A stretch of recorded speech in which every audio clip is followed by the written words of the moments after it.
जेव्हा नातेसंबंधातील दोघे एकमेकांविषयी निष्ठावान आणि विश्वासू असतात तेव्हाच नातेसंबंध अतूट जोडता येऊ शकते. हे तथ्य आपण नाकारू शकत नाही. प्रेम ही अशी भावना आहे जी अंतःकरणास एकमेकांशी जोडते. प्रेमाच्या सामर्थ्याने कोणतीही व्यक्ती पूर्णपणे बदलली जाऊ शकते. प्रेम हे एकमेव कारण आहे जे प्रत्येक नात्याचा पाया बांधत असते. अशा परिस्थितीत जर एखाद्या नात्यात भांडण होत असेल तर प्रेमाचा आणि विश्वासाचा दरवाजा कमकुवत होतो. आज लग्नानंतर घटस्फोटाचे अधिक प्रकरणे पाहायला मिळतात. घटस्फोटाचे सर्वात महत्त्वाचे कारण म्हणजे लोक आपल्या जोडीदारासोबत कंटाळले जातात आणि दुसऱ्या व्यक्तीकडे आकर्षित होऊ लागतात. या आधुनिक युगात अनैतिक संबंध एक फॅशन बनले आहे.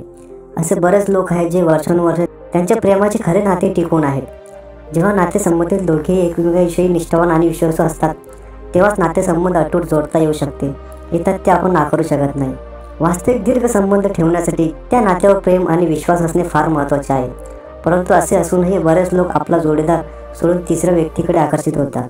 जाणून घेऊ अशी कोणती कारणे आहेत जी पती पत्नीला एकमेकापासून दूर नेतात आणि त्यांना अवैध संबंध ठेवण्यास भाग पाडतात. नंबर 1. भूतकाळ. प्रत्येक व्यक्तीचा स्वतःचा भूतकाळ असतो. अशा परिस्थितीत कुटुंबाच्या इच्छेने पुढे जाण्यासाठी आपण भूतकाळाचे प्रेम सोडून लग्न करतो.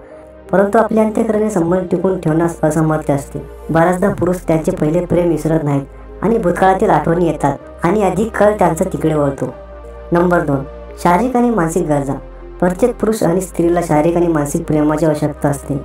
अशा परिस्थितीत जर त्यांना आपल्या जोडीदाराकडून हे प्रेम मिळत नसेल तर ते तिसऱ्या व्यक्तीकडे त्यांच्या गरजा पूर्ण करण्यासाठी आकर्षित होतात, जे अवैध संबंधाचे मुख्य कारण बनते. नंबर 3. एकटेपणा.